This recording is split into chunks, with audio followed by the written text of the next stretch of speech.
Well, the family's grown up here on the shores of this bay for a lot of generations now. It's the first thing I always looked at every morning when I've been around here. It's never been the same twice, but yet it's always consistently there.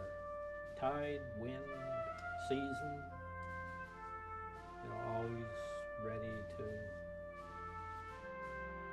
cure your spirit and to look after your needs. Pretty special place.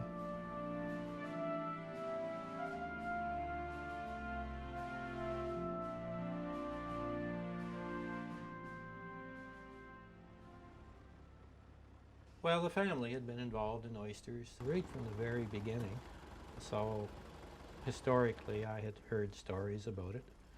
I started out with a license to recreationally fish oysters because that was relaxing and I loved oysters.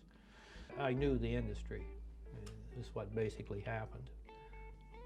If you have a dream, if there's something you want to do, don't be afraid to do it, because life is really short, and when we get through it, there's nothing wrong with saying I failed at something, but if you didn't try it, you never know. After I got the oysters growing here, I needed to come up with a way of harvesting a lot of them, and I built this one 25 years ago. It's still growing. There's a hose that brings water from a water pump down.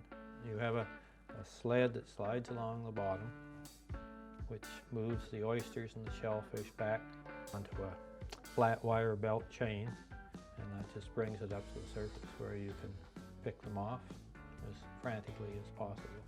To make it simple, you work in harmony with nature and natural cycles that take place in the bay. It's so gentle that it doesn't kill anything that's down there. Anything that's too small is going right back over.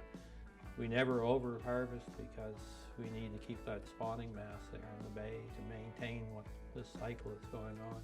We harvest until we get how much we need or how much we want for that particular day. It's all good fun. That's all that matters. We're only here for a short while. We best enjoy it. I'm lucky enough to do what I love. Keeps me out here on the bay. Follow your heart, man. Follow your heart. If I had my way, I would never charge for an oyster, because oysters are all about a good experience. If you take an oyster out, you open an oyster, you share it with somebody. If you're lucky, maybe you have a sip of beer or a little sip of wine or something along that. And it's an experience, and it's a sharing of something in common. There's always something there that brings me close to nature. It's very difficult for me to put into words, whether it's my First Nations part of me or whether it's just the way I'm put together or what, I don't know. But there always has been a relationship between myself and the land and the creatures of the ocean and of the forest. It's just a feeling, and it keeps me going.